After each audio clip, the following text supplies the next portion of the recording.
Hey Dave. Hey Josh. Hey, Juan, how are you? Good. How was your morning?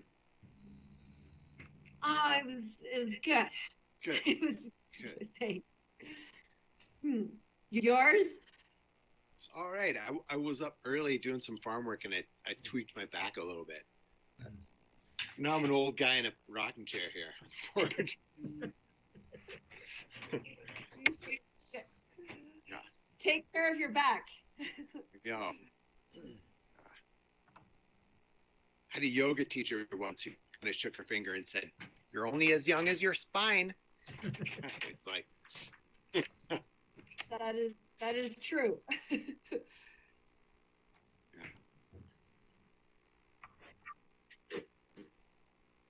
We had a good noontime conversation today. Really positive.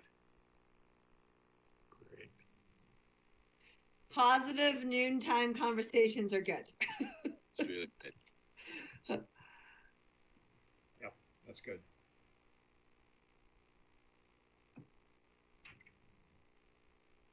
Well, is this? Think we're ready to go. Yeah. Okay. I think so. All I don't. right.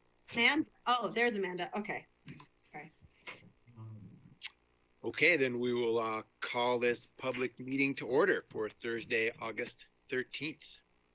We'll begin with an acknowledgement.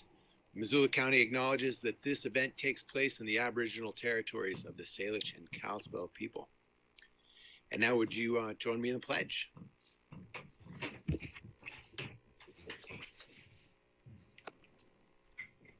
Pledge allegiance To the flag of the United States of America and to the republic for for which which it stands stands, one nation, under God, indivisible, with liberty and justice for all. Thanks for putting that up, Amy. Next, do we have any public announcements? No late breaking heretofore unknown counties joining the rail authority. Hey, the meeting is not over yet, so I like it. Okay, any public comment not on items not on the agenda?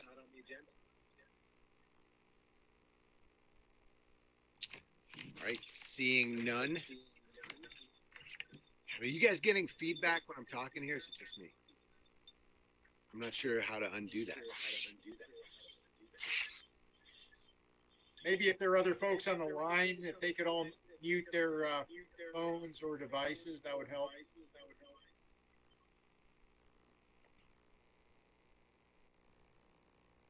Great, we'll give that a try. Oh, I think it worked, Dave. Well done. Good call.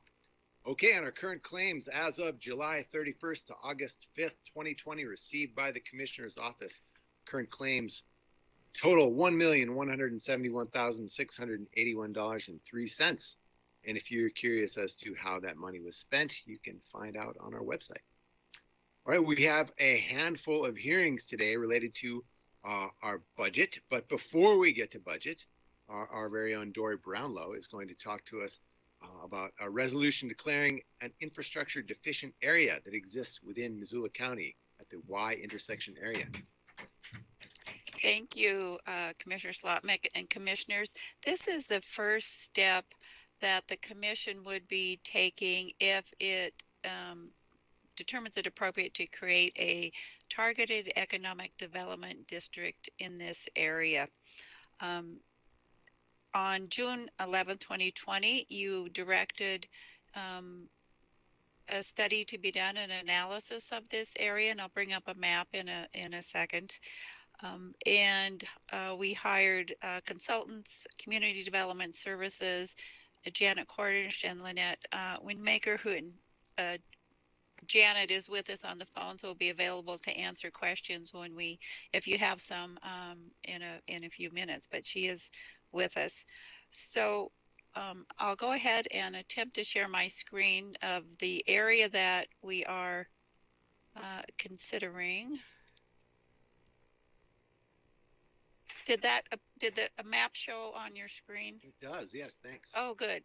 I'm never quite sure it works. So the area that we studied is the, hopefully it shows up in your screens, is a green boundary, kind of a, we call it a squiggly line. And this is the area that we studied. It's generally industrial and commercial area in either the land use plan, growth policy, and zoning, one or the other or both. So we looked at this whole area as potential industrial improvement area out at the Y. This is the area that was studied for the resolution of an infrastructure deficient area. It is larger than the TED area that we will be proposing, so that if in the future the county wanted to enlarge a TED, there's already been a study done of this area and what is deficient. And it's not the subject of today's hearing, but the area that's in the black dash line is what we will be proposing as the actual TED area, which is calling it the TED ready area because the zoning and the land use plan and growth policy match. Some of this area outside of there is either not zoned or there's some discrepancies between the land use plan and zoning that need to be corrected if it's going to be in the district. So it's, this whole area is approximately 600 acres, and we met out there and include one of the engineers who's worked in the area, and then Shane Stack, also Public Works Director, met us on site to talk about, to kind of drove around, looked at the area and some of the issues that they have. And I'm going to run through a couple pictures to show you that are sort of illustrative of some of the issues. Here's some storm drainage, water drainage issues, drainage issues, creating a little bit of a lake in this property. As you may know, this is clay property that takes some good engineering and some expense to develop a drainage plan. Second one of the issues out here is the sewer line runs down the middle of some of the roads, but isn't stubbed out and needs some improved paving, but there's concern with improving paving while you're not, you don't want to take away access to the sewer. Third one just shows some one of the roads, which as you can see is deficient. There's many paved roads and there's some that are in decent shape, but you also have this. So those are the three that are sort of illustrate the issues out there in this area that, as you can see, would impact the ability to develop.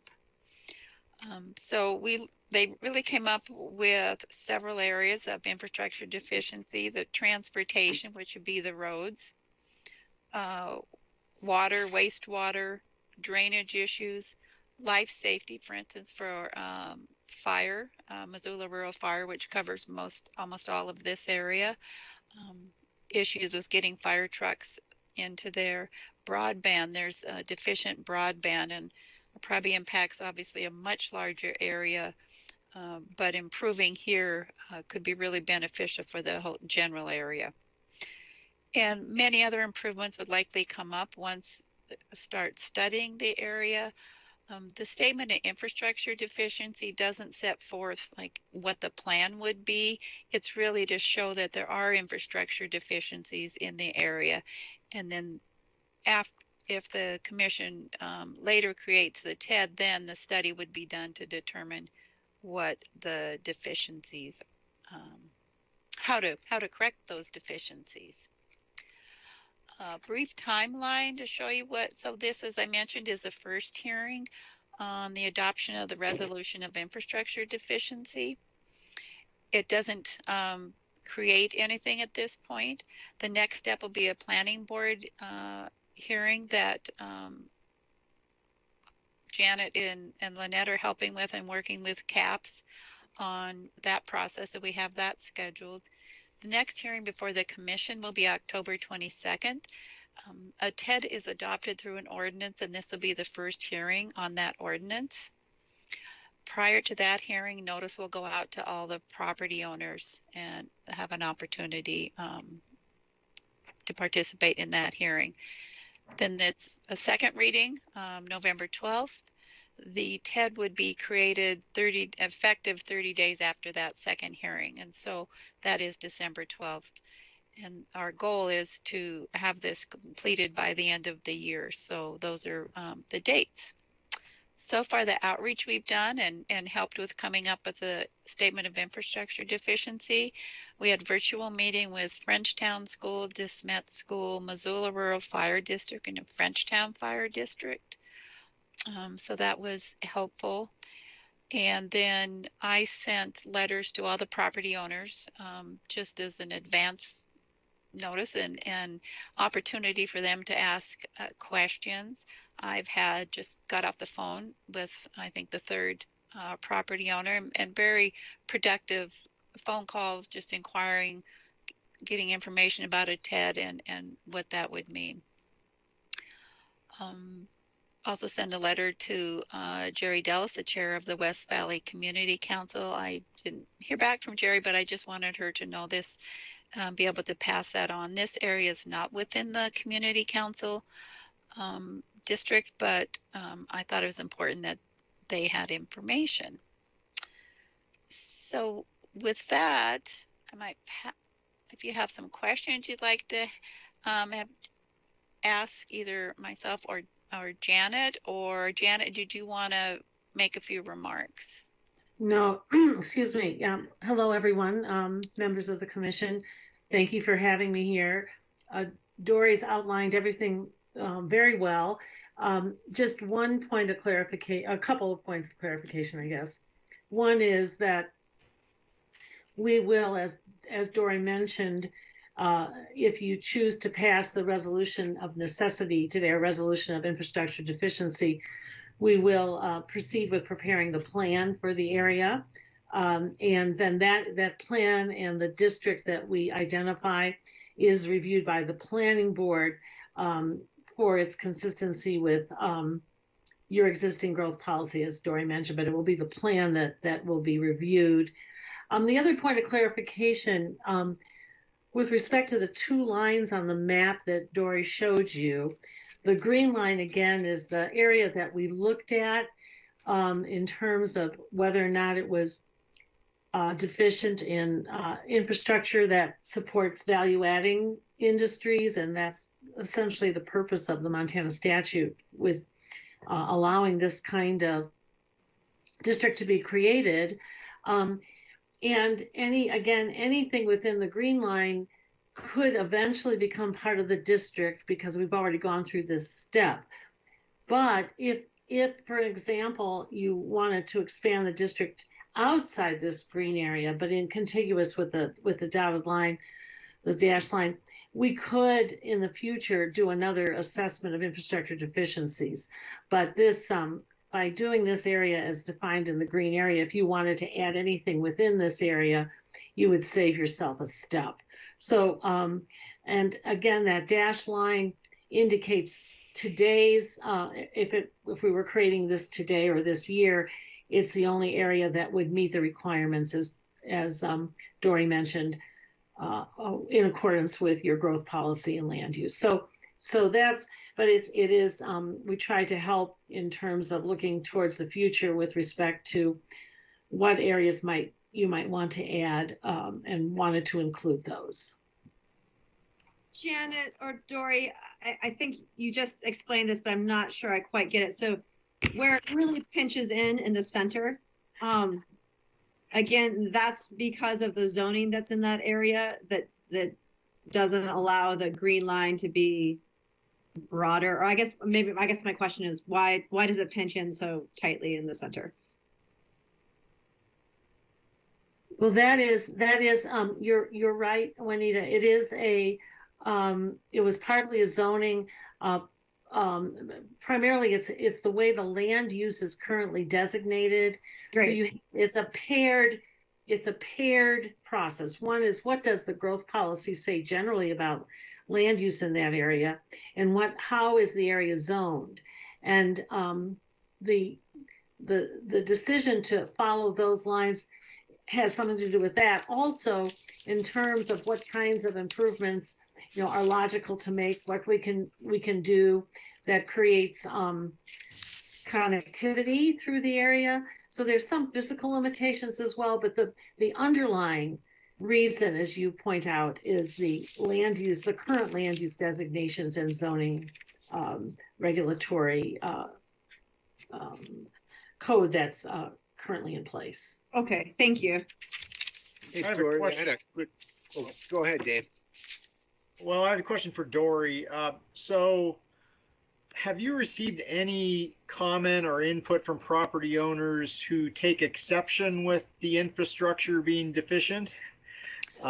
Because I think about some instances within the city of Missoula, for instance, where urban renewal districts have been contemplated, and even if an area technically met with or aligned with the definition of blight, there have been instances I've seen where folks took exception with their properties being labeled with the moniker of blight. So similarly, are there folks out here who are perfectly okay with the infrastructure, even though some of us from the outside might look at it as being deficient? Dave, I talked to just 3 property owners so far, and they all thought that the area was infrastructure deficient. The one I was talking to today even acknowledged that potentially his property value might increase just based on improved infrastructure, but he was okay with that because he wanted the infrastructure to be improved. So no, so far I have not that's why I wanted to get the letter out before this hearing though, and those are the only comments I've had. Thank you. Hey, Dory, I had a question for you on those public meetings that you had with the schools, and what were some of the take homes that you're bringing away from those meetings? Well, with the fire district, as they've experienced in the past, is their concern with lack of being benefit of that increased taxable value.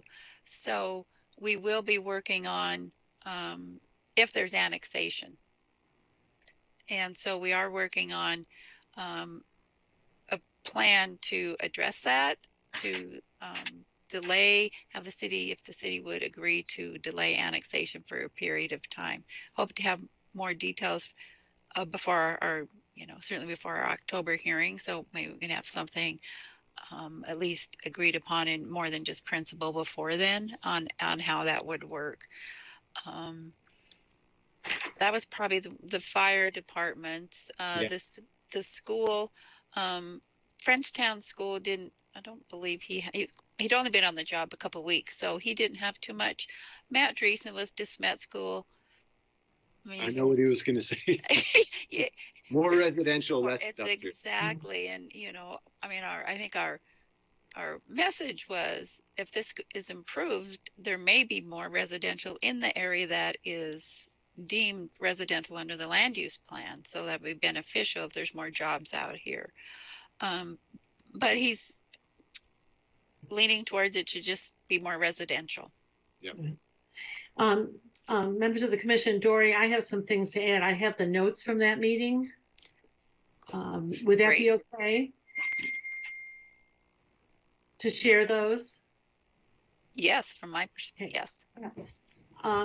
Just very, very briefly, in terms of the fire in particular, the proposed TED area is served by what are called static cisterns for water, which are not as effective as pressurized systems. So the fire department was interested in the possibility of identifying pressurized systems as a project that we could list in the TED plan as something we want to undertake. The roads are wide enough to accommodate fire trucks, but the pavement would certainly improve the time and accessibility of the area. The The other is that and Dory's right in terms of the two primary concerns were the annexation, the concern that the district would be improved and then it would be annexed and they wouldn't get the long-term benefit from those taxes, new taxes, and the concern about the limitations on residential development. But there is a possibility, one of the things that we could do is in terms of putting additional pressure on those fire districts to undertake annual inspections. Certainly the county could enter into an agreement with them using some TIF funds to set up a program to help with that additional inspection need. So I think we can in the plan call for some things that would certainly help with rural fire concerns.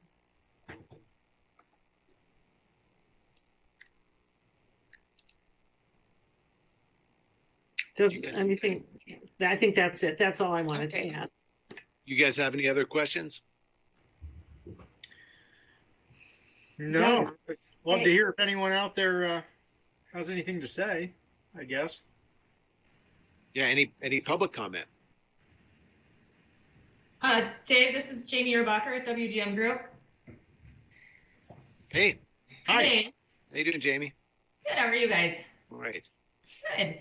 I just want to say thank you to Dory and Lynette and Janet for working on this. I think it's definitely needed. We definitely see that there are infrastructure deficiencies in this area.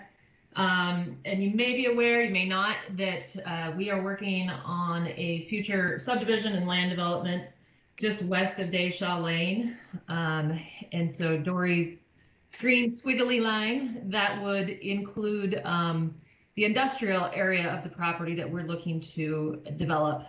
We realize that right now the property is unzoned, so before we go through and ask to be included in the TED, we would need to zone as well as subdivide the property. So we are working on that. But in order to develop that property, we would like to have sewer, which west of Dayshaw is not currently served by the city, and I don't believe the city plans on serving it. So that would be one deficiency that we would like to see if there might be some assistance through the TIF or the TED with eventually. And also that extension could then potentially help the area that is designated planned neighborhood grow as well by having that sewer extension. So I think there are some benefits, you know, even outside of the TED boundary and the squiggly line that could be gained from going through this process. What do you think, Dory? Is sewer on the table? Oh, sewer will certainly be studied. What form, I don't know. And Jamie and I talked about this too. One of the first steps here will be to do a study and look at the long term as far as development in the area for those infrastructure, sewer, water. So while we wouldn't use TED outside of the district, it certainly could benefit the area outside the district when it's connecting. So that's definitely on the table, and will involve Jamie and their client in those discussions. Great. Thanks. All right. Do we need? Well, oh, sorry, Josh. Go ahead. No, you were headed towards it. Never. I'll step out of the way. No, unless was there anyone else out there? I wonder, or is that Jamie yet? Thanks, Dave. No takers. Then I'll motion to request that the board adopt the resolution declaring an infrastructure deficient area exists within the Missoula County Y intersection area. Second. All in favor? Aye. Aye. Great. Thank you for bringing this to us, Dory. This will be of great help over the next ensuing years to this area. Yeah, great. Thanks, Thank Janet. you. Thanks, Dory. Thanks, Janet. Yeah. Thanks to all of you. All right. Next up, we'll begin our budget hearings. Josh, could I make a quick little Oh, please. announcement? All right. Yeah. Yeah, just for those of you who are on the call, thanks for joining. Just so you know, this is being recorded. So if your video is on, you may end up in the YouTube recording. So if you want to turn your video off, it's just on the little gray taskbar that'll appear when you move your mouse. Yeah, just wanted to let that be known for anybody out there who would like to not be in the recording. Very considerate of you, Dory. Emmy. Dory, Emmy, sorry. All right, on we go. Andrew. Andrew, wait, don't we have a? Oh, and we've got the Seeley Lake Refuse District, etc. Yeah. So Amanda.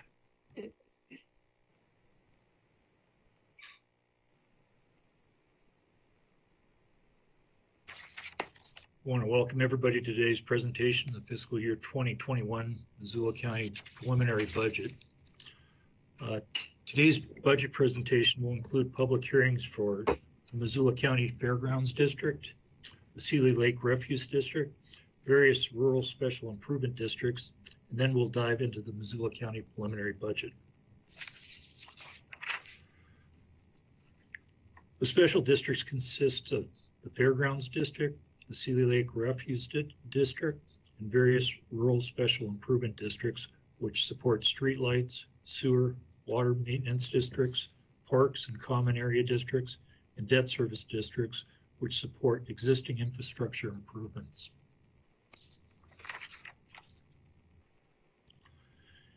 Here's an overview of the timeline for the district assessment process. We begin in June with an analysis of the needs and the proposed assessment budgets. We're required by Montana law to post the notice of today's hearing in 2 consecutive Sundays in the Missoulian, which was done. And we mailed out postcards to over 7,800 homeowners notifying them of this meeting. Today we will hold a hearing to gather public comment on the assessment rates. And on September 1st, at the Administrative Issues Committee, we will be asking the commissioners to approve the proposed 2021 assessment rates for those proposed districts. If anybody wants additional information or would like to provide public comment between today and the adoption of the assessment rates on September 1st, the special district page is up on the Missoula County website. For each of the districts, there's a detailed timeline available, and the proposed resolution for each rural special improvement district and budget is available.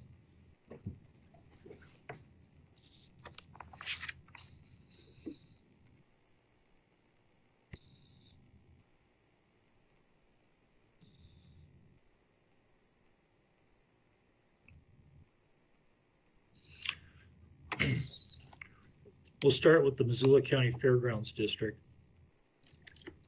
Excuse me. The fiscal year 2021 assessment will be for 3 mills, or approximately $744,927. This assessment has been unchanged and has been levied at this level in fiscal year 2018, 2019, and 2020. The assessment will be used to pay the debt service on the water and sewer improvements, as well as the restoration of historical buildings. Any funds remaining above those used for debt service will be used to fund fairgrounds renovations and site improvements. I'll take a pause and ask for any public comment or questions.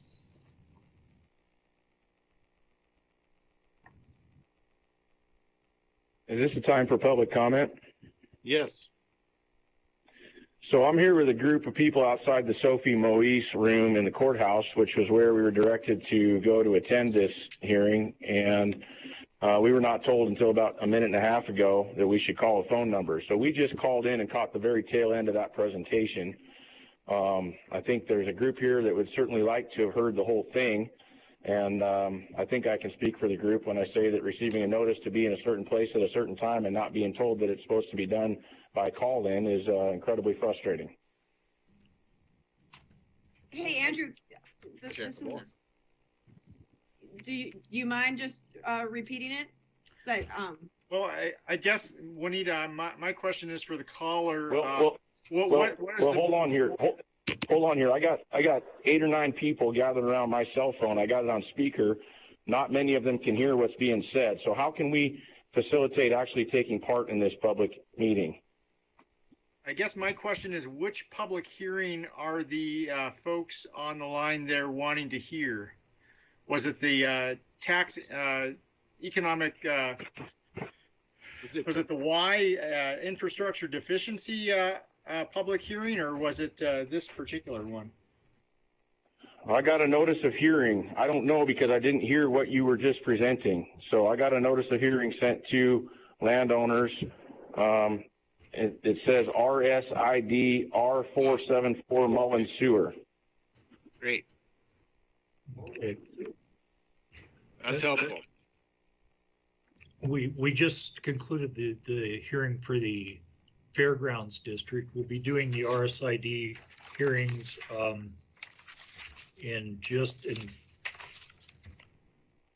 after the next 2 hearings. So you haven't missed anything yet. And so you're saying Okay. you got a notice in the mail saying, come to this hearing, but it didn't say that it was virtual. Correct. Oh, that's terrible. Yeah, it's dated July 27th. It says to be at the Sophie Moise room at 2 p.m. on the 13th. It's awful. Yeah, we've been over for like the last, I don't know how many months we've been doing all of our public meetings virtually. I don't think we've had one in person since February. Okay. Well, what can I do for the folks here? Because we're not going to all be able to hear you on my cell phone. Yeah, let's think about this for a second. Emmy, do you have any ideas? Yeah, I was just about going to say, if others have a phone, they can call into the meeting, and I can give you that number and the conference ID right now. Would that work, sir? I mean, it's Chris Lounsbury. Yeah. I can go over to the Sophie Moise room and at least bring the computer up. We'll have to figure out a way for them to, they'll at least be able to hear it. We'll have to figure out a way for them to be able to give comment. And that I can figure out once I'm over there, but I can at least go over and pull up the screen so they can see the presentation and be able to hear that. Okay. Procedure-wise, Chris, can we take a 5-minute break? Will you do that and just resume? What has to be done in order for that to occur? Yeah, I think that would be the most effective way, Josh, and I'll head over there right now and do that. Thank you very much for that. And we'll just, I'll call back in 5 minutes. And I guess if it's any consolation, we're not voting on this today, so. yeah. Okay, well, we appreciate your efforts to accommodate us, and whoever's coming over here will be there soon, okay? Okay, thank you. Thanks, Chris. Thank you. Thanks, Chris. Thanks a lot, Chris.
Chris or Allison, can you hear me in the meeting room?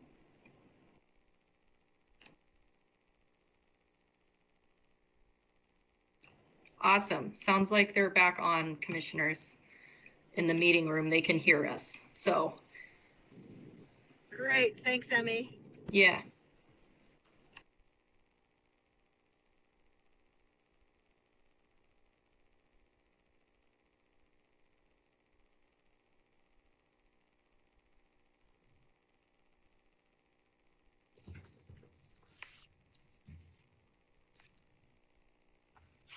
I'm guessing Okay, are we all back? I think so. Okay.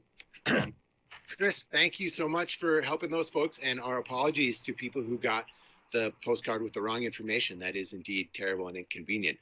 And thankfully, you haven't missed the hearing you're after.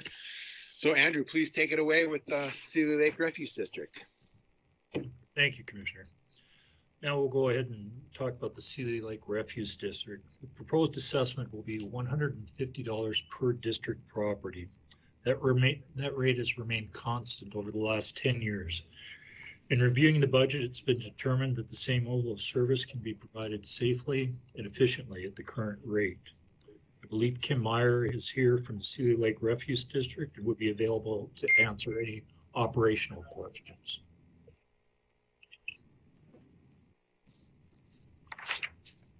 Any public comment? Anybody from Seeley curious about this?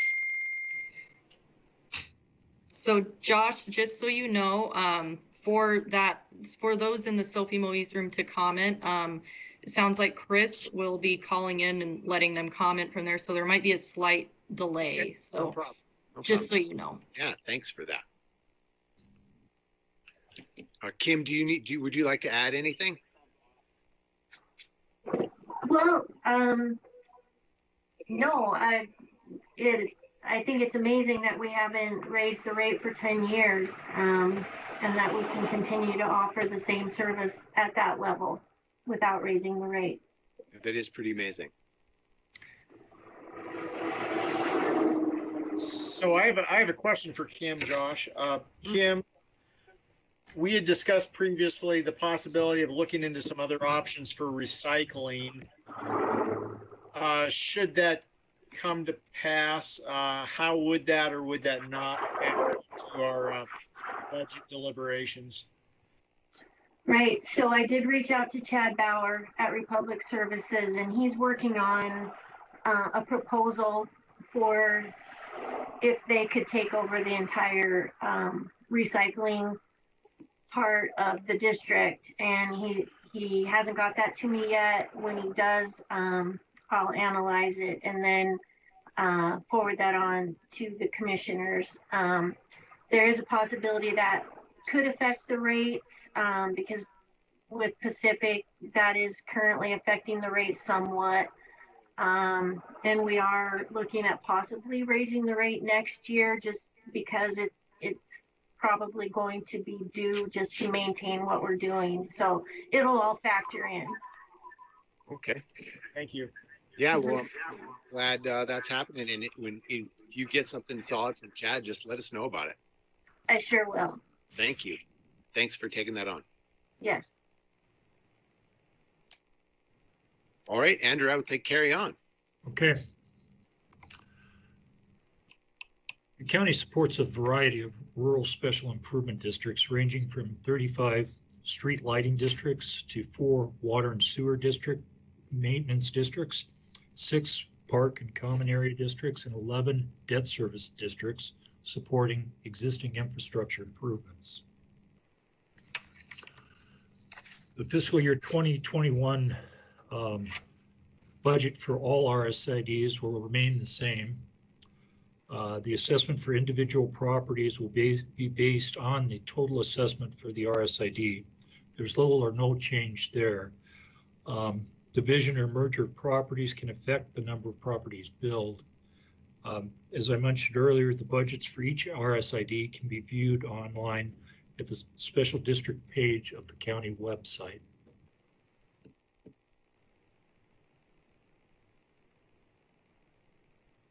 So Chris, if you can hear this, this sounds like your folks would be interested in making up, having something to say here. So we're at the ready.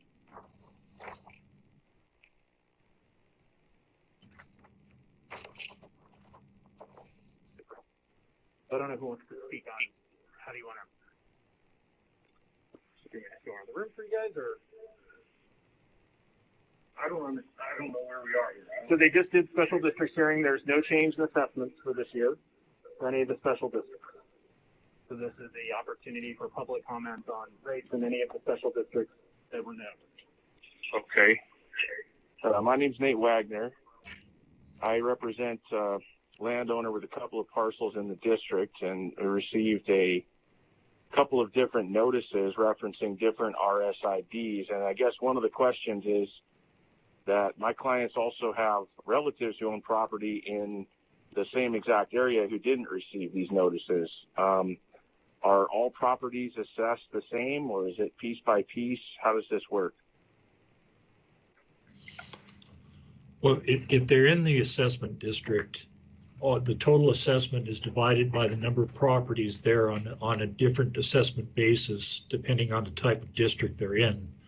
But if they're not served by that rural special improvement district, they wouldn't have gotten a notice.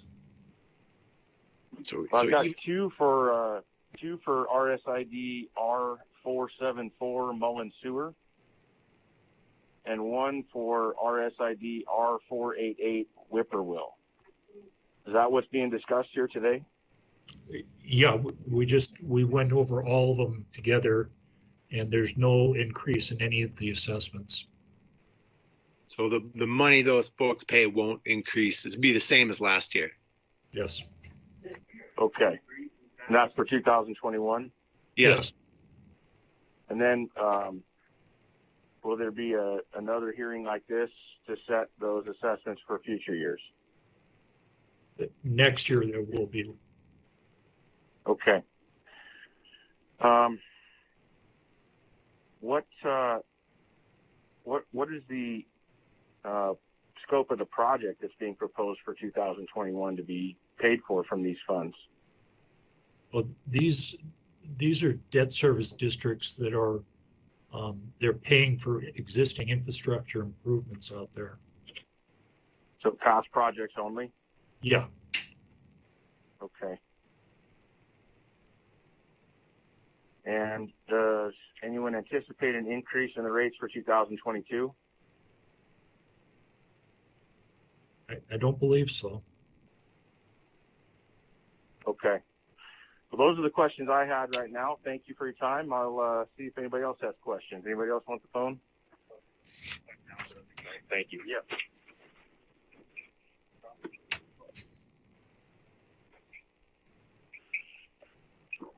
Well, we'd like to know what about the water district in Sunset West,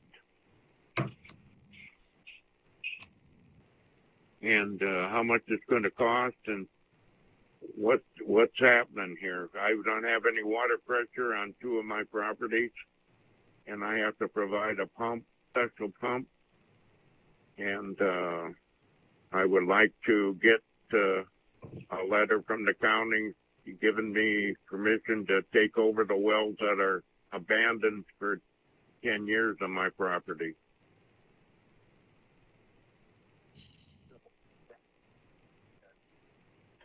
We can certainly pass those comments on to the Public Works Director. Yeah, Pardon? Yeah, we can get you some answers, but we don't have answers for that today. Right now, we're just talking about the cost of these assessments for the next year, which are unchanged from the previous year. But on the technical side of it, like why the water pressure is bad, or if you could take over those abandoned wells, we'll have to check in with Deb Bell, but we could certainly do that. How would you like to be reached? Well, maybe Chris is there, so maybe he can get the gentleman's phone number. Perfect. Yeah, that's a really good idea, Dave. Sorry. Yeah. Chris, if you could just get the contact info from him, we'll make sure Deb Bell gets these questions and he can get answers. I've already gotten permission from the county commissioners about 5 years ago that I could use them and I want some paperwork saying that they're going to relinquish their obligation to the water so I can put a pump in and do whatever I want with them. Right. That's what I want. Well, if Chris can get some contact info for you, we can move this along. What they're suggesting, sir, is they'll have the public works director call you and see if he can help get that paperwork for you. All right. What they're discussing today is the annual assessment that you already paid. Well, what's the assessment? Same as last year. But what they're saying is there's no increase, so that assessment is not going. See, I'm getting assessed for vacant properties too. And that ain't right. And I'm not getting the water pressure that I should get for what I'm paying. That's not right either. And I talked to the county commissioners 5 years ago, and they said they were going to do something about it, and they never did.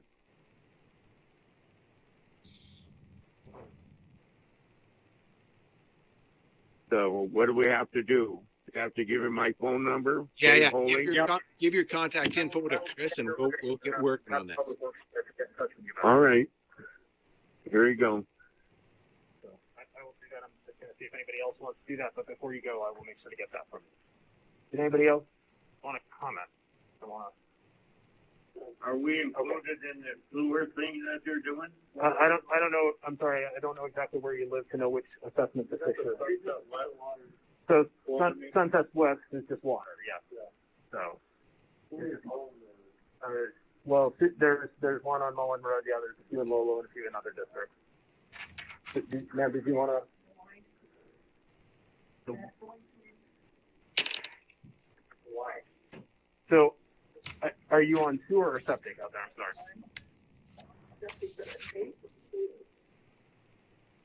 I would not be able to answer that. I'll have you ask your question because I'm not the public works guy, and so I don't know if they can answer that or not. What district is the card for? So that would tell them. Sorry, thank you. Is it all right if I touch that? Thanks. So, commissioners, the question on this one. No, there are no increases in the assessments this year for the district. I just want to make sure I get the right district here for you as assistant. Oh, just the front of the district. Sorry, and that's for our 489 Y sewer. Andrew, is that one is also in the section that is not increasing, correct? That's correct. None of the RSIDs are. Yeah, so there's no increase in that one either this year. But I think what she's saying is she's paying for sewer, but she's doing on sewer. Okay, so let me. Okay, let me make sure I get your name and phone number so we can have somebody from Public Works give you a call and find out about that. So we can do that.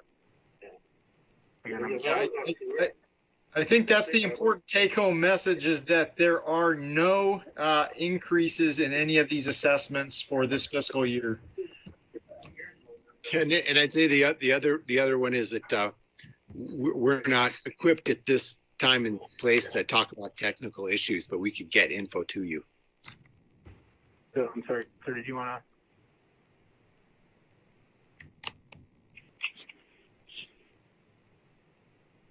to comment or? I have a question. Sure. Selling property off of Tayshaw Lane, I got a notice. And if I read this correctly, by the year 2021 taxable year, they're going to raise taxes twice. A TFI fund and then an RSID. So if I read this correctly, my property taxes on my property is going to be increased twice. So if I can, sir, can I see that for just 1 second? Just sorry. So this is a proposed TED creation of one. It does not exist yet, and they are currently taking public comment on the future potential of creating one, as well as the RSID. Neither of those decisions have been made, and they don't currently assess for either of those. I understand that. Yes. The county commissioners are definitely going to do it. They're just giving us time to get over the shock of a double tax.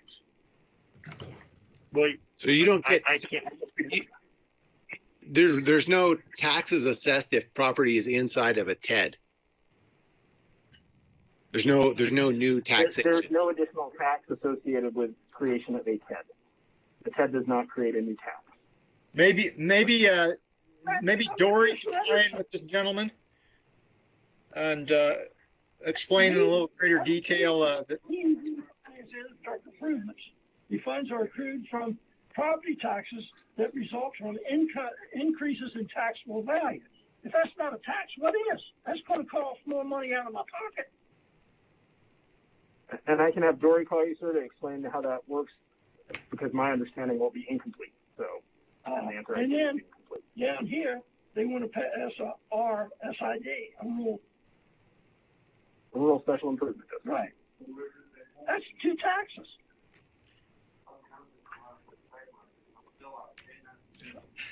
It sounds like it would be. My suggestion would be Dory and Public Works tie in with some of these folks, because I think there's some misunderstandings as far as the implications of a TED district and also an RSID. An RSID, and if you're not already paying into the RSID, you're not going to. Yeah, you're not going to. Yeah, and the TED is no new. The TED doesn't increase your taxes at all. That's not what I'm reading in this letter. Yep. But it'll be good to have Dory and Shane walk folks through this. Chris, can you make right here, black and white, saying my taxes are going to go up twice? No, I think there's misunderstanding there. If you're not already in the RSID, you're not going to be. I'm deferring to what they're saying to you. So. Yep. Hey, Josh, it looks like there's a Carrie H. Who has a question. Oh, I'm glad you can see that. I can't see that. Carrie, please ask away. Hi, my name's Carrie Harper. I'm a local homeowner, and I just am learning about this process. I'll give you a call. Yep. So thank you for, if I ask ridiculous questions. One would be, I've kind of gotten online and tried to look and see what the rates are for the current RSID, and I'm really struggling and would love some pointers and can email someone. I'm happy to do that after, who can point me in the direction of how I find that information out. That's one question that I have. If the rates aren't going up, what were they and what are they currently?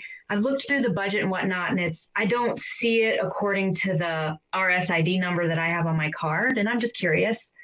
And also, do RSIDs ever overlap? Can you have a special improvement district? Like if I live close to the Fairgrounds, and I also live close to, I think, another area.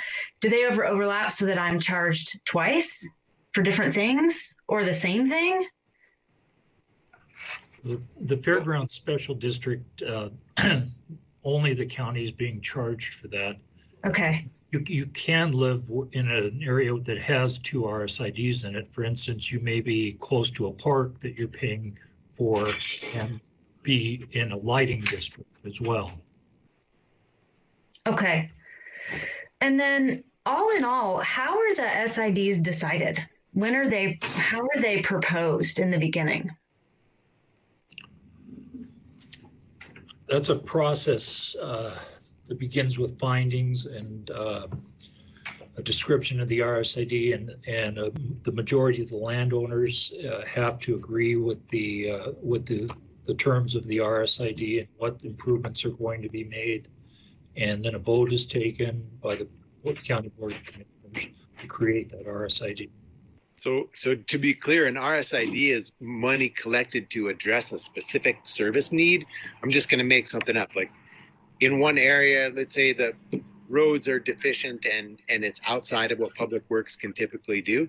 The people who live in that area, if a majority of them want to, can ask us to create an RSID, and the money collected would go to address that road need. So we can't impose one upon a neighborhood. A chunk of people in that area would have to ask. Okay. And it's for a specific improvement. Right. Okay. Thank you. Those are my questions. Allison, thank you for the link. I will pull it up and see if I can find more information. Appreciate all your hard work. Thank you for answering my questions. For the questions. And Carrie, if you have any other questions, please don't hesitate to email myself. I'd be happy to help you out. Okay, who was that, Andrew? Yeah, my email address is on the end of this presentation. Okay, thank you. And also one last question. Will this presentation, goes up on YouTube. Is there a link just to the PowerPoint or whatever you're using? Yes, there will be. Okay, thank you.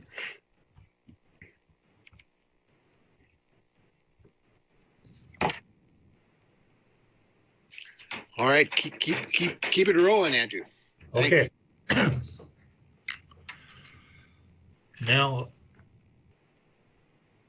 I'm going to begin the Missoula County 2021 preliminary budget hearing. I will begin with a discussion of the proposed 2021 preliminary budget, then transition into an overview of property taxes, and we will end with a review of all new budget requests.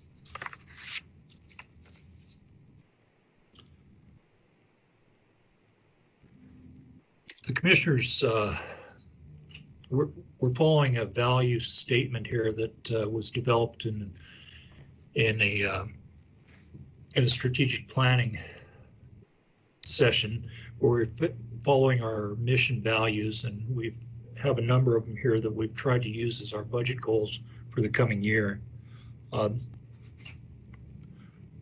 Under responsible financial management, the department heads were asked to use available resources first and find ways to innovate in providing service to the community. In economic development, we chose to honor contracts with community organizations and businesses that help deliver a variety of services, from engineering work for public works to supplying resources to help community organizations provide rental assistance. Under the quality workforce goal,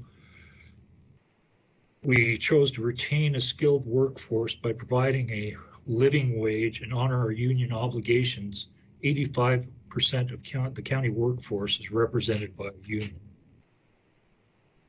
And provide a health, safe, and vibrant community, providing services in ways that keep employees and the public safe during the COVID-19 pandemic was preeminent in our minds this year, such as having this presentation today online. And I think the last two, did you want to talk about, Josh? Yeah, so a couple others that we had heard from our constituents that were really important were social equity and environmental sustainability. In terms of social equity, making sure that the services we provide get to everyone in our community, and that people who work for Missoula County represent our community, and that racial and economic inequities don't result in poor representation or lack of good services. So we're attempting through our budget to make sure we address those things as best we can. Similarly, with environmental sustainability and climate change, we've heard loud and clear that this is really important to people. So we're attempting to address those things as well. And you'll see towards the end of this presentation where in our kind of new initiatives, how we're prioritizing these things. Dave or Juan, would you want to add anything? I guess I would just add that as this budget has been developed, and as you'll see in the slides to follow, we have endeavored to be as frugal as possible, recognizing that we are in the midst of this global pandemic, but at the same time recognizing that we need to set ourselves up for success and prepare for and invest in economic recovery. So it's a bit of a balance there, but it's not been lost on us that this is a difficult time that we are all living through, and nonetheless, we need to be responsive to the community and recognize that we need to continue to invest in this community. Yep, and I have nothing to add, so keep going, Andrew. Okay, thank you. Missoula County has always prepared and implemented a structurally balanced budget, meaning that our budget is not only balanced, but ongoing expenses are funded by ongoing revenue, and one-time expenses are funded by one-time revenue or available cash. In terms of our total revenue and cash resources, $170.2 million in revenue, 54.7% of that is coming from property taxes. I believe that's about 32% of our total revenue budget. 9.7 million is coming from cash resources from previously issued library construction bonds, remaining open space bond dollars, and cash savings from prior fiscal years. Total expenditures this year are going to be 168 million, and difference there is some debt proceeds where we're having additional revenue over what we are expending, but the debt proceeds will be spent over a number of years.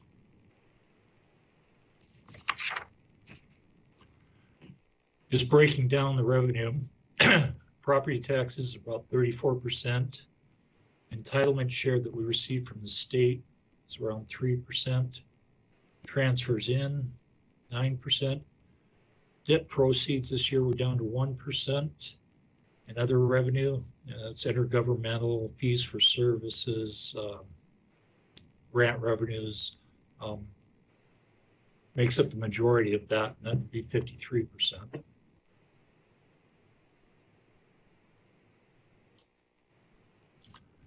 Expenditures, personnel is generally our largest expenditure at 44%. Operations, it decreased somewhat this year. We're down to 33%. Capital decreased as well as we conclude the build out of the library and the election center. Debt service is 5%. That's slightly higher than last year. Transfers out match the transfers in at 9%. So Andrew, just for people who are listening in or called in, what's an example of an operation expense? An operational expenses, gosh, anything from, let's see,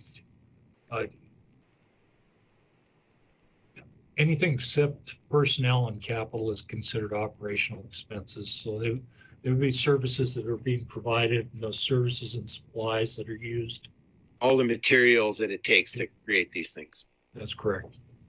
Thanks.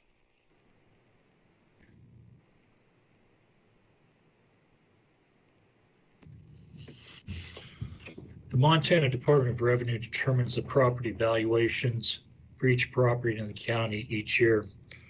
The DOR reappraises those values every year, every other year, excuse me, and this is not a reappraisal year. The market value is what the price that the DOR determines a willing buyer and a willing seller would exchange property for. The taxable value is the portion of the market value on which the property taxes are assessed. The taxable value for a residential home is approximately 1.35% of the market value of that home. The newly taxable property is new construction that has just been added to the tax rolls that take on some of the tax burden within the county. Taking a look at the market value over the last 3 years and into the current year, the market value jumped substantially between 2019 and 2020, and that was due to the reappraisal cycle and, quite frankly, the hot real estate market in Missoula County. The curve flattens out in the non-reappraisal years. The current market value for Missoula County is just over $16 billion.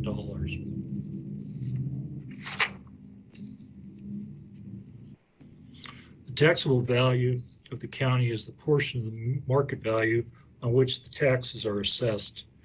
So you would expect this to mirror the previous graph. The current taxable value of the county is just over $260 million, or approximately 1.63% of the market value. As I said, residential housing is about 1.35% of the market value, but we have some commercial and industrial mixed in here as well.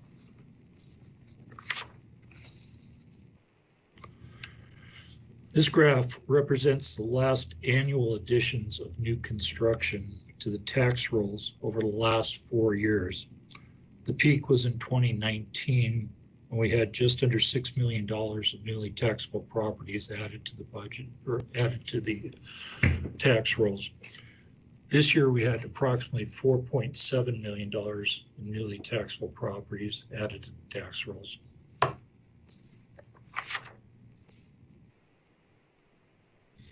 In terms of total property taxes collected by the county, it's mirrored the growth in the market and taxable values. In 2020, some of the contributors to the increase between 2019 and 2020 was the voter-approved Missoula Library debt service, the acquisition and financing of the new Russell Street Election Center and Election Center equipment, and funding for the Weed and Extension Learning Center starting to be built out at the county fairgrounds now, as well as the hiring of a new captain at the detention center. The total growth in tax revenue from 2020 to 2021 is just over $1 million.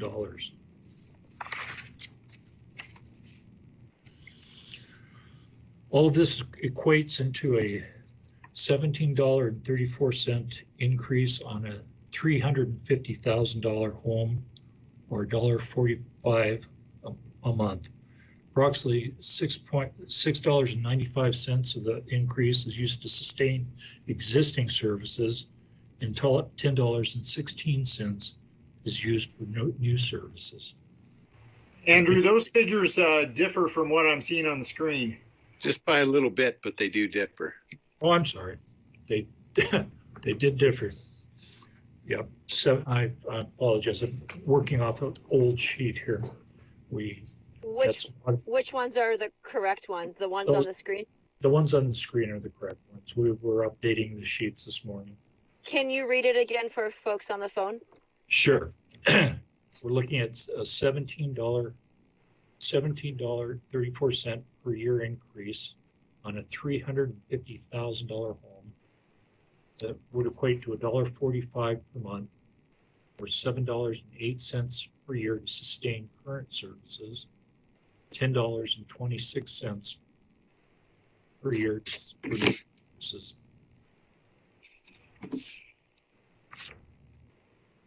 Thanks. You bet. So total property tax dollars were 54.6 million. As percentage of all revenues, that's 34% of our total revenues. The growth from 2020 was 1,181,138. The growth to sustain services, $641,111. The growth for new services, $540,027.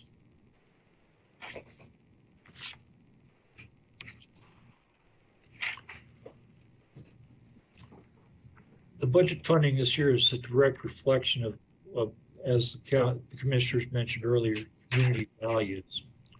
The commissioners can always make better decisions based on community values when they hear from the public. Read more about our budget requests at Missoula.co budgets. It's on the Missoula County website. Please tell them what you think by emailing or leaving a voicemail at the address above.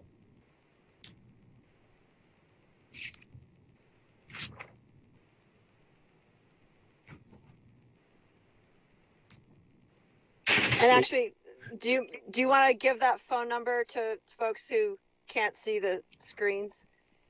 Sure. That phone number, the phone number is 406-258-4877, or you can email bcc@missoulacounty.us. Thanks. Okay.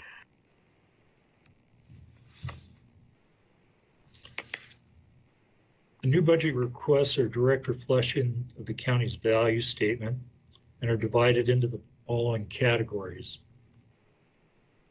I wasn't sure if you wanted to make a comment here, Josh, or. Yeah, I was just gonna, if you want to say these category names out, then I'll say something. Sure. First one is diversity, equity, and inclusion. The second is justice, services, and reform. Third is sustainability and climate change. The fourth is safe and secure elections. The fifth is responsible growth and development. The sixth is public safety. The seventh is government efficiency and oversight. The last one is information security. Great, thanks, Andrew.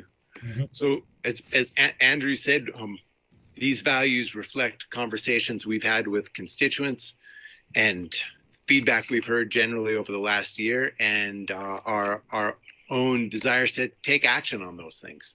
So when you'll see in the next few minutes the specific initiatives that we're putting forward to meet these values. And so we've categorized each of the new budget requests under these values statements and aligned our requests with these values. The first one in the diversity, equity, and inclusion category is our affordable housing initiative. It costs $70,742. We're using $31,965 from cash savings from previous years and $38,759 in property taxes. This is to develop a county strategy and role in addressing housing affordability, which has become a real issue for the commissioners here in the county to address. It will fund one full-time position to oversee the study and help carry out the resulting strategy. The next is an equity coordinator and initiative. This initiative is to ensure that Missoula County meets the needs of everyone in the community, and the employees and contractors hired to provide those services represent the diversity that we have in this community. It'll fund a staff member to evaluate all the systems and the processes to concentrate on social equity, which is an issue for us and across the nation right now. Funding source is $43,000 from cash and $56,457 from property taxes. The next one is a compliance coordinator. This will fund a staff member to provide trainings to departments and conduct regular audits of county services to ensure that the county is adequately serving citizens and employees of all abilities. Ensure compliance with Health Insurance Affordability and Accountability Act, HIPAA. You can never get that right. By developing comprehensive trainings and coordinated response programs to employ a case of improper release of protected information.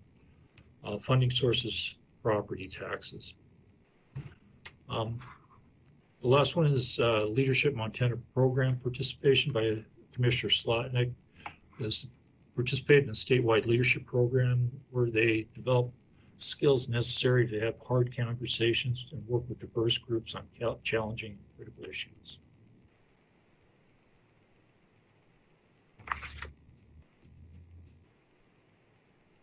Under the Justice Services and Reform value, we're using $15,000 to do a strategic planning in the Justice Services area. It's fund a facilitator for strategic planning to ensure that all voices are heard and create an all-encompassing mission, vision, and values for the new department.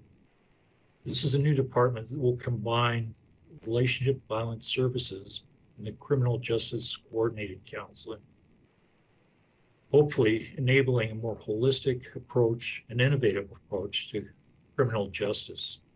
Funding sources cash savings from previous years. The next ask is for a Missoula City County mobile crisis team. It's $50,000. Missoula County is matching funding for the pilot project. It'll fund 2 mental health professionals with basic medical training to assess and assist a person in crisis, and a peer support specialist and case manager to ensure the person receives follow-up treatment and mental health services. $125,000 of this has been secured in a state grant matched to help fund the mobile crisis response team. Funding source is cash from previous years.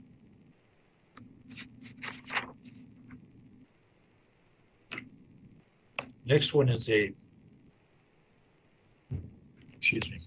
$19,450 to hard fund a grant position that was used as a data analyst to produce numerous reports and form the county's jail review team, county attorney's prosecution-led diversion program, and other data-informed initiatives that will ultimately cut the cost of prosecutions, jail bookings, and court processes.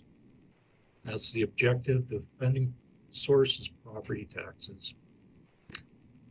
And also, we're making an effort to improve the criminal justice response team for $117,432. Past 3 years, the Relationship Violence Services has funded a crime victim advocate and just response coordinator with a federal grant. This request would fund those positions should the federal dollars fall through. The Crime Victim Advocate Program upholds crime victims' rights and assists them through the civil criminal justice system. Focus on survivors of relationships with sexual violence and stalking. The Just Response Program serves as a convener and a facilitator, coordinated criminal justice system response to domestic and sexual violence stalking. Funding source, property taxes.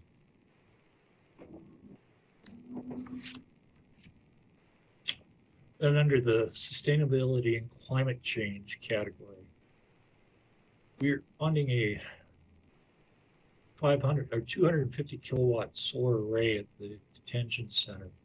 It's going to cost approximately $500,000, but we're going to be financing this over a 20-year period, so the debt service for that is $37,500. The detention center by far consumes the most electricity of all the county facilities, and the funding source for this is property taxes, but we will have expected energy savings we'll be able to apply towards the debt service, and we potentially have a private investor interested in the investment as well. Then our 100% clean electric initiative, $35,000, fund economic analysis study to model the environmental benefits and rate impacts associated with pursuing a utility scale electricity program by 2030. We'll fund advocacy efforts to actively engage with the state legislature and the Montana Public Service Commission. Funding source is cash from previous years. In addition to that, we're looking at climate action resiliency contracted services for $30,000. This is the implementation of the Climate Ready Missoula Plan and implementation of the joint city-county 100% clean electricity resolution. Implementation of the Climate Ready Missoula Plan will build community resiliency to the impacts of climate change and start addressing the impacts related to wildfire smoke, heat, health, and buildings, land use, and transportation. The funding source for the $30,000 is cash from previous years. And also, we'd like to fund a climate resiliency coordinator. This is a full-time position that will coordinate county's climate resilience efforts and implementation of a Climate Ready Missoula plan. And for this year, that would be $26,702.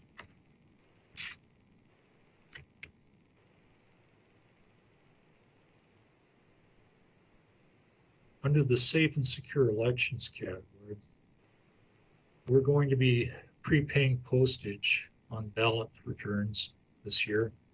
We'll be reimbursed for this through the CARES Act, and we anticipate this will be serve the public in getting a greater voter turnout and hopefully a nice, safe, secure election, keeping everybody healthy as well.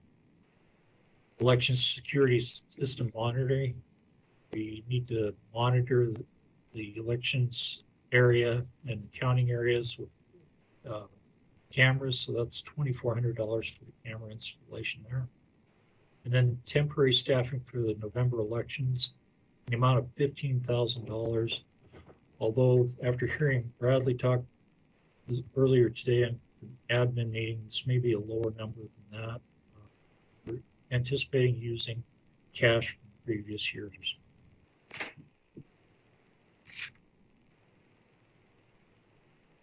In the responsible growth and development area, we're looking at a Mullen area master plan public outreach effort for $5,000.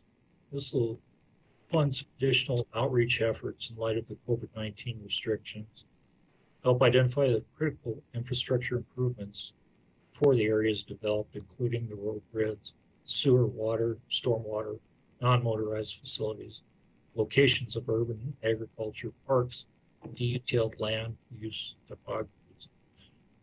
This will be funded by cash from previous years. Also, the Missoula County Zoning Code update, $35,000. This will cover the cost of printing the postage for countywide postcard mailing, provide notice of zoning updates, preparation of legal description that could possibly require outside services. We're using cash from previous years to fund this. Also, we have an impact fee study. Impact fees are imposed on property developers, new infrastructure, or new property development. The study would inform the commissioners of the effects of the different impact fees and the potential revenue that they could generate for the county to offset the expense of additional development. And there is additional expense with the new development, and it could come in the form of communications for 911, for extra people in the county, or other uses.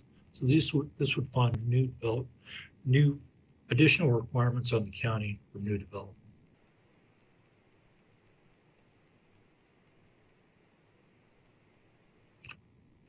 Public safety. We're looking to do some courthouse security enhancements for $150,000. The funding source would be property taxes. We need to fund a number of security needs at the courthouse, which the courthouse easily receives the highest volume of public traffic of any county facility. First year enhancements would include the installation of security cameras in public spaces and the creation of an info security desk in the main lobby. Potential future plans include hiring contracted civilian security guards, installing bulletproof glass at public-facing workstations, and adding some metal detectors. And as I said, this would come from property taxes. And we'd like to add an attorney to the general crimes unit. We're seeing an uptick in crime in the Missoula County area, and our existing attorneys are overworked and understaffed. We need to get a new full-time criminal prosecutor in a general crimes unit. Adding another attorney would certainly help the unit's caseload and prevent burnout among the staff. That funding source is also property taxes. In the government efficiency and oversight category, we're looking to bolster the county auditor's office with a part-time audit technician. This will help Dave reach his long-term goal of adding an internal audit function. The auditor's office ensures county policies are followed and designs internal controls to safeguard against waste, fraud, and abuse in county government. Sources property taxes, and I think this is money well spent. Also, we're looking at a mock mini 350 turnkey system.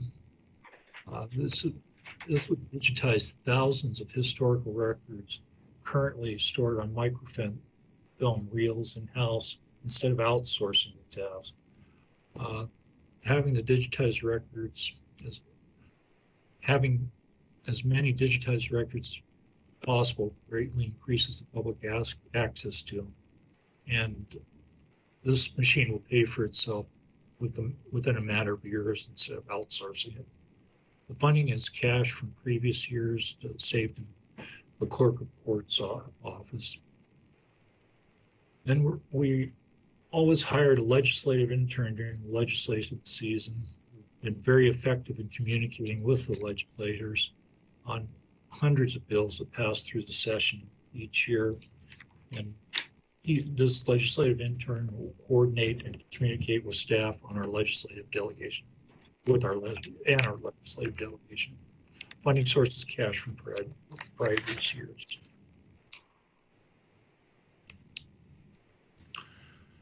In the area of information security, it's getting to be a hacker's world out there, and there's a number of things we're doing to increase security. And the first is to take on the disaster recovery issue. This is $9,000, and this will fund backup storage through a cloud-based provider rather than storage at a more expensive offsite physical location, which has been the practice in most counties up to now. Missoula County currently has limited offsite backup storage outside the courthouse, and it puts the county at risk for the critical operations in the event of a major disaster. This would be funded by property taxes. Also, the FBI and Montana Department of Justice has mandated all agencies in the state that access the criminal information system must implement multi-factor authentication for all users that access these systems by the end of 2020. And that's going to cost $25,000. Possible CARES Act reimbursement for this. Multi-factor authentication, if you're trying to sign into the website or into your system, it may send a message to your cell phone that provides you with a number that you have to type into your computer, and that gives you some verification that's actually you using the system. In addition, there's some hardware tokens for multi-factor authentication. Many users will require hardware tokens as a second factor for multi-factor authentication. And the funding source from this is also cash from previous years or possible CARES Act reimbursement.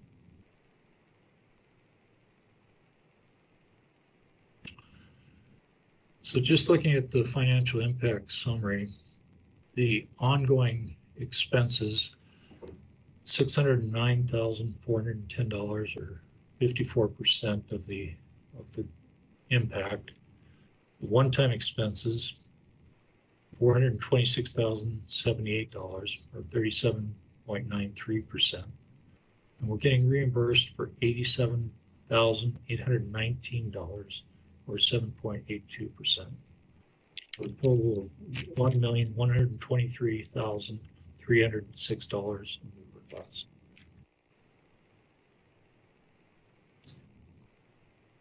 Be happy to answer any questions or take any comments. Thanks, Roger. Anybody out there have anything they want to say? Please do.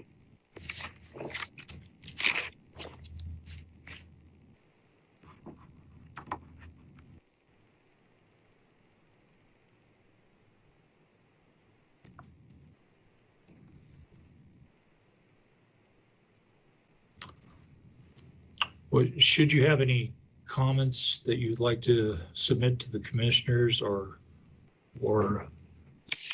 appear in person at one of our admin meetings, we will have an ongoing agenda item on each admin meeting for public comment between now and September 1st, when the commissioners entertain the proposed final budget. For more information, you can go to the website at missoula.co//budgets. If you'd like to email, please email at budget@missoulacounty.us. And for budget comments, please email bcc@missoulacounty.us. Thanks so much, Andrew and Amanda.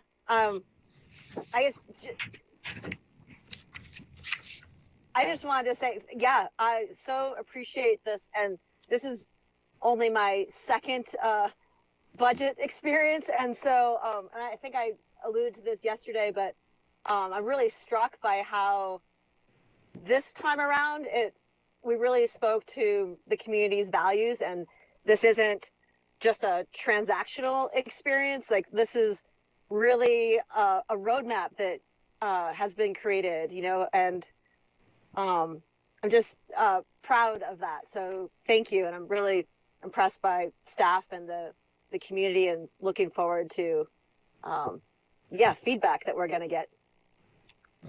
I agree. I think it's been a whole new budget process. It's one that I really appreciate, and it's been directed by the commissioners. Let's face it, these are your values. This is what you're hearing from the community. This is what you've communicated to staff, and we put it together in a understandable format, hopefully. Yep, and it really just speaks to the sort of community that we want to create, and that folks are worthy of living in and supporting. And I'm just, I've never been so excited about a budget process ever. Very, very well done. I want to commend you all too on translating a language that's typically spoken in words like mills and taxable values into actual English and dollars and numbers that people can understand, and initiatives that will actually have an effect on how we lead our lives here in the Straight Spot. So, budget's a fantastic job. Yeah, I would echo that. Thank you to the budget team. What folks don't realize is that what today's presentation entailed was preceded by months and months of hard work and grinding out numbers and spreadsheets behind the scenes. So thank you. Yeah, really well done. Special thanks to Amanda Henthorn, our budget analyst. Way to go, Amanda. Yeah, Amanda. Thanks, Amanda. Thank you for the kudos, especially while my dad is here to join us today. Ooh. Oh, does Dad want to offer some public comment? No, he's not allowed. Okay. No.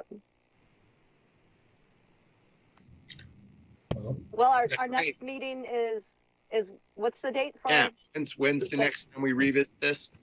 You'll be looking at the final budget on September 1st at your admin committee meeting. That's where we're going to ask for the adoption of the final budget. Great. So for people who are digesting this, please, if you need some time to think this through, send us an email between now and then. Just to provide a little bit of clarification on that, it'll be September 1st. We'll be asking you to adopt the special district budgets. And then we will have the final budget hearing again in this format with any updates based on people's comments on September 3rd. And then you'll adopt the county overall budget, hopefully, September 8th. So Great. There's several more times to say things between now and then. Thank you, Amanda. I appreciate that clarification. Yeah. Thank you. Hey, Andrew, can I ask a question? This is Dave at the Missoulian newspaper.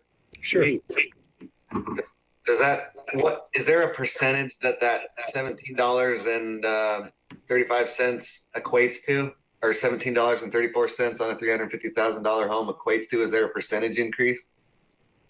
A percentage increase in terms of property tax? I think it was a 2% increase. Okay. Thank you, sir. You bet. And just to reiterate, David, it's less than $1.50 a month. Gotcha.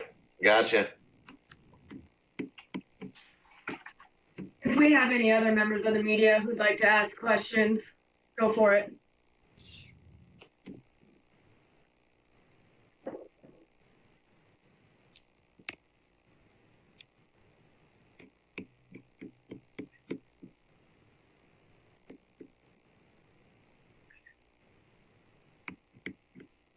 No other questions? Great. Speechless. It's a lot of info. I'm sure we'll come up with more questions later. Please do. Yeah. Please feel free to contact me directly if you do. And then, I will. Thanks. Allison, where you're posting this presentation, where it's on the county website, or where? Yeah, it'll be at missoula.co/budgets. Great. Page. And we'll be sending out a media release too, just so you guys know, and we'll link to all of that stuff. Thank you. Great. Thanks a lot. Well, then, thanks everybody for coming today. This was a big hearing to have, and we're really appreciative that you all showed up. Thanks. Thank you. Thank you. Thanks, everyone. Bye. Hey, Dave,